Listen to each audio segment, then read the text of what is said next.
to my channel, Lima Alvarez Vlog. Ayan guys, napunta kami sa farm ng mga ubas. Tingnan nyo. Hindi naman siya talagang as in big farm ng ubas kasi ang farm na yan ay farm ng canola at lupin wet farm.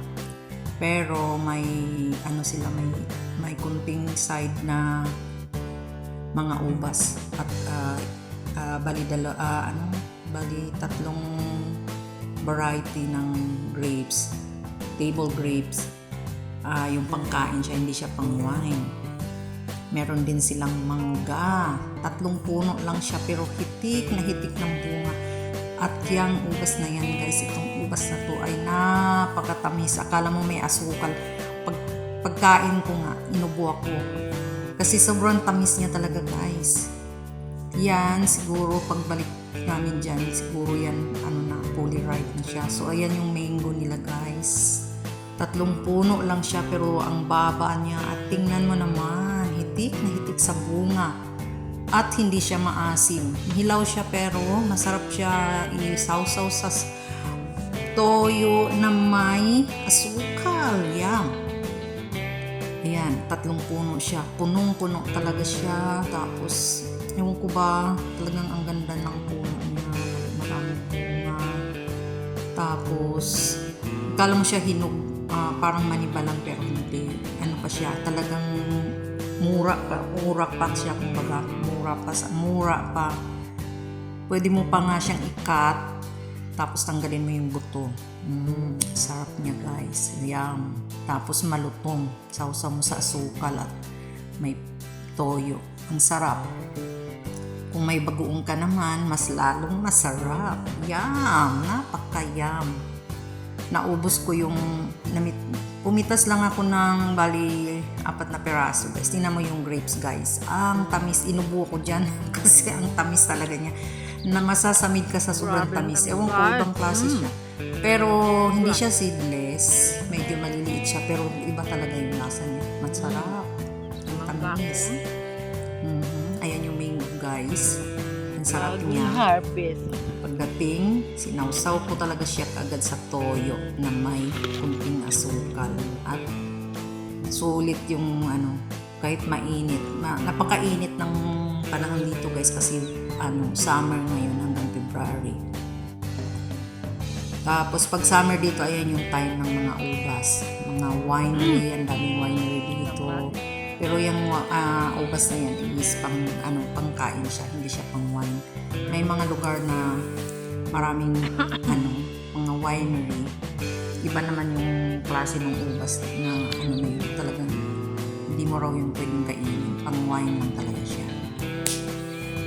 So ayan, pinapakita ko lang kung gaano kasarap ng ubas na yan guys. Lalo, ito hindi ko pa nakain or hindi pa ako nakapitas kasi medyo pa siya, langan. Pero babalik kami dyan. Yan naman ang pipitasin namin, yung green yan. So, tingnan nyo ang lola nyo. Busy-busy. Busy-busy ako. Tuwan-tuwa ako sa pagkakat. Kung pwede lang wag nang tigilan. Ang sarap pala pag ganun, namimitas ka. Nakakatuwa. Parang ayaw mo nang tumigil maggupit ng maggupit. Kaso, yung alin mo lang yung, kung ano lang yung kaya mo kainin lang dapat kasi sayang din naman. Hindi maubos, pinitas ko yan para New Year eh. Tapos, yun nga, share sa iba. So, ayan guys, ang ganda. Ang daming, ewan ko ba, sana makabuhay tayo dyan sa atin. Meron naman sa atin, may ganyan, may ulas. Pero, pili lang na lugar kasi nga, kailangan yata sa malamig. Pero ewan ko ba kasi dito naman iba. Habang ganito, summer, saka naman maraming grapes dito. Ang mga winery nila saka hitik na hitik sa bunga. Tapos pagdating ng March guys, harvest na. Kasi simula na ng naman ulit ng autumn. Pa-autumn naman after February. Hanggang February lang ang summer nila. So pagdating ng March mag-autumn na. Tapos papuntang autumn, puntang spring. Tapos yan, winter na ulit. Kasi sa isang taon, apat na klima, ikang winter, summer, autumn, spring. Tayo, ewan ko kung may spring, may summer, wala, puro summer lang, diba?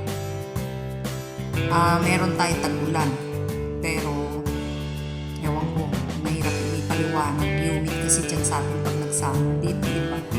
Mainit, umaabot sila ng 45 degrees minsan, pero hindi, ewan ko lang, bihira nagpapawis pero hindi talaga naglalakit. So ayan guys, ayan na, ang sarap, ang dami ko rin nakuha niyan. Dinisplay ko sa lamesa nung year. So nahuli lang ng edit guys kasi busy ang lola niyo.